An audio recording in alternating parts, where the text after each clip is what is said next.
गाड़ी पसंद आ गई तो ससुर को कहते हमको गाड़ी दीजिए, हमको न्यूज़ i10 ग्रांड मॉडिफाई होके आई है, गाड़ी बहुत अच्छी, हमको गाड़ी चाहिए। बहुत से जगहों पर तो ऐसा होता है कि निकाह रोक देते मौलाना, निकाह बाद में, पहले गाड़ी खरीदी जानी चाहिए। ये प्रैक्टिकली बात बता रहा हूँ। हमारा एक दोस्त बोला कि मौलाना अब्दुल्ला हमको निकाह होना, हमने कहा कि अच्छी बात है, निकाह करा देते हैं। कैसी लड़की चाहिए, पढ़ी लिखी चाहिए कि गांव समाज की सुशील चाहिए? उन्होंने कहा कि पढ़ी लिखी भी हो, खूबसूरत भी हो, खूबसूरत भी हो। अल्लाह ने इंतज़ाम कराया उसके। हमने कहा कि फ़लाँ जगह पर एक बच्ची है, चलो देखने के लिए। देखा, बोला मौलाना हमको पसंद आ गई बच्ची। हमने कहा कि निकाह तो शादी कर लो। बोला शादी नहीं, पहले निकाह, आई वांट टू निकाह, मैं पहले निकाह चाहता हूँ मौलाना। हमने कहा अच्छी बात है। हमने कहा एक बात बताऊँ, उसका अब्बा नहीं है, बहुत ज़्यादा चीज़ों का डिमांड तो नहीं है। सबसे पहली बात, तुम्हें खपाची तो नहीं चाहिए, और तुम्हें पल्सर तो नहीं चाहिए ना, तुमको ग्लैमर तो नहीं चाहिए ना, तुमको सुपारी सेट नहीं चाहिए। वो सुपारी सेट पता नहीं कौन सा सेट होता है, सुपारी सेट। उन्होंने कहा वो सब तो नहीं चाहिए। बोला कि मौलाना वो सब तो नहीं चाहिए, बस हमको लड़की चाहिए, लड़की हमको पसंद आ गई, वो हमारी बीवी बने, कि हमको इससे बड़ी और दौलत क्या हो सकती। हमने कहा कि बहुत समझदार लड़का है भाई इस ज़माने में।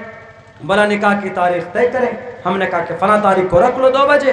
बोला ठीक। अब जब उस दिन 2 बजे इंतज़ाम हो गया सब कुछ, लड़की वालों ने अपना इंतज़ाम किया और लड़के वाले से भी कहा कि भाई फ़लाँ टाइम पे पहुंच जाना, निकाह हो जाए तुम लोगों का। अब जनाब निकाह का जब टाइम करीब आना तो क्या बोल रहा लड़का उधर से कि मौलाना ज़रा वो खपाची तो दिखा देते तो अच्छा होता, ज़रा वो तो गाड़ी ले लेते ना तो बहुत बढ़िया होता। वो पूर्णिया से या कटिहार से वो सस्ती में मिल जाती। सस्ती में क्या फ्री में दे देगा शोरूम वाला? भाई 70, 80, 90 हज़ार तो लगते ही है खपाची वपाची लेने में, 1 लाख से ऊपर लग जाता। तो उन्होंने कहा कि मौलाना थोड़ा अगर वो तो गाड़ी तो अगर दिलवा देते तो गाड़ी देख लेता तो बहुत अच्छा होता। हमने कहा कि भाई ऐसा है, ठीक है मैं बात करता हूँ लड़के वाले से, लेकिन तुम तो ये गलत है। पहले तुमने कहा कि ठीक है जो बात में होगा होगा, पहले निकाह कर ले। हमने भी ये बात कही कि भाई पहले निकाह कर लो, उसके बाद में तुमको खपाची चाहिए, बुलेट चाहिए कि हेलीकॉप्टर चाहिए कि स्कूटर चाहिए कि हीरो बुक चाहिए कि टोटो चाहिए, क्या चाहिए बाद में, पहले निकाह तो कर लो। तो बोला क्या मौलाना पहले गाड़ी तो दिख जाती ना तो कबिल तो बोलने में खुशी होती। हमने कहा वाह भाई वाह, अजीब नज़रिया। हमने कहा अच्छा ठीक है, लड़की वाले से बात करते हैं। लड़के वालों को कहा कि ऐसा ऐसा मसला सामने आ गया। बोला उसको ऐसा नहीं करना चाहिए, मेहमान मेरे आए हुए हैं, हमने खाने वाने का भी इंतज़ाम कुछ किया हुआ है। मौलाना एक काम कीजिए, उनको कहिए पहले निकाह पढ़ लो, कल जाकर गाड़ी ले लेना, परसों गाड़ी लेना। तो बार बार यही ज़िद था उसका। हमने कहा कि नहीं, उसका ज़िद बढ़ रहा और वो ये भी कह रहा है कि हमारे दरवाजे पर एक दूसरा खपाची वाला बैठा हुआ है, खपाची लेकर हम निकाह पढ़ेंगे तो हमको फ़ौरन खपाची मिल जाएगा वहाँ पे। हम फिर फ़ौरन समझ गए कि ये ब्लैकमेल कर रहा। हमने कहा वाह ठीक।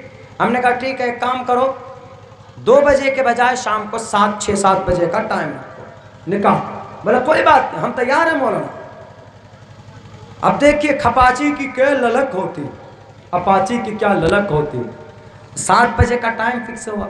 आए पूरे एकदम शेरवानी वेरवानी पहन के, खुशबू उशबू लगा के, एकदम बाबरी वाबरी बना के, बढ़िया से। ज़िंदगी में कभी फेस वॉश नहीं किया होगा, उस दिन तो ब्लीचिंग व्लीचिंग करा क्या है, कलर वलर करा क्या, एकदम खुशबू लगा के दूल्हे बाबू। उसके बाद हमने गाड़ी का इंतज़ाम कर काजी साहब को, मौलाना साहब को कहा कि भैया इनका निकाह पढ़ा दो।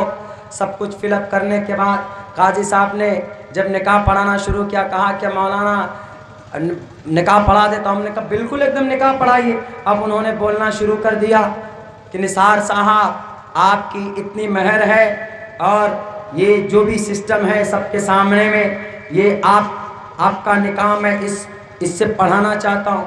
उन्होंने कहा ठीक है पढ़ाइए। अब उन्होंने कहा कि आपकी बीवी मोहतरमा का नाम खपाची और इसका अब्बा का नाम बजाज शोरूम और इसका मॉडल नंबर सन 2020 और गाड़ी की उम्र ताकत 160 सीसी। इस गाड़ी को खपाची को पूरे नान नफ़का के साथ, पूरे महर वहर के साथ, इस खपाची गाड़ी को, सफ़ेद कलर की गाड़ी को आपकी बीवी बनाकर आपको दिया जाता है। बताओ हाफिज साहब क्या आपने इस खपाची को बीवी स्वीकार किया कि नहीं किया? अब वो कबिल तू कैसे बोलेगा, बोला कि मेरा निकाह खपाची से कैसे हो सकता, लड़की से होगा ना। तो हमने कहा कि भैया दोपहर में आपका निकाह हो रहा था लड़की से ना, आपने क्या कहा कि हमको ज़रा वो गाड़ी देख लेते ना तो निकाह हमको कबिल तो बोलने में ज़्यादा मज़ा आता। तो बोलो कबिल तो, इस गाड़ी की वजह से निकाह का टाइम तुमने चेंज कर दिया। तो लो गाड़ी से निकाह पढ़ो, गाड़ी से निकाह पढ़ लो, गाड़ी को बीवी बना लो, बैठ जाओ, चले जाओ, हनीमून भी बनाओ और जाकर खूब बच्चे पैदा करो, जाओ गाड़ी लेकर बीवी बनाकर इसको। तो बोला मौलाना ऐसा कैसे हो सकता। हमने कहा भाई तुमसे कहा कि निकाह पढ़ लो, बाद में गाड़ी का इंतजाम होगा, लेकिन तुमने गाड़ी की वजह से निकाह का टाइम तुमने फिक्स चेंज कर दिया। तो इसका मतलब है कि बीवी की कोई अहमियत नहीं, गाड़ी की अहमियत है। तो लो खपाची गाड़ी लेकर जाओ तुम। हमने कहा कि ये वो गाड़ी कभी कभी ट्रैक्टर में भी घुसा देगी तुमको ले जाकर, और बीवी तुम्हारी वो है तुमको बचाएगी। हमने कहा कि इस गाड़ी की माइलेज क्या 40-45 लाओगे कहाँ से तुम इतना पैसा। एक कॉन्वेंट में पढ़ाते हो जी, 4000 रुपये तनख्वाह है, और इस गाड़ी में अब तो वैसे भी पेट्रोल 100 रुपये लीटर हो गया है। अब तुम 100 रुपये का डालोगे तो यहाँ से अररिया से जोकी, अररिया से पूर्णिया नहीं पहुँच पाओगे तुम, बीच में ठेल के लाना पड़ेगा तुमको। तो 4000 रुपये में 5000 का पेट्रोल ही तुम्हारा फूक जाएगा, फिर कहाँ से आएगा उसका खर्चा। वो बहुत शर्मिंदा हुआ, पूरे जो उसके रिश्तेदार आए हुए थे वो बहुत शर्मिंदा हुए। हमने कहा कि यही चीज़ नहीं होनी चाहिए।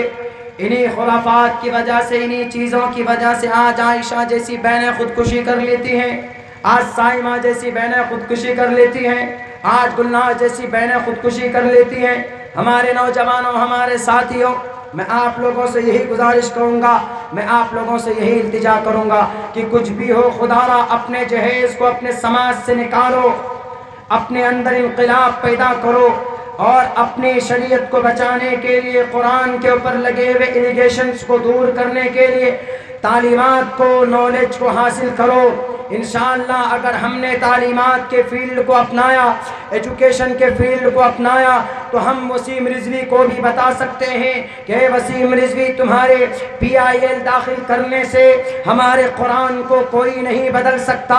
हमारे कुरान से एक नुक्ता आज तक नहीं बदला गया। बाइबल बदल गया, ऋग्वेद बदल गया, सामवेद बदल गया, अथर्ववेद बदल गया, रामायण महाभारत गीता बदल गया, लेकिन हमारा कुरान नहीं बदला है।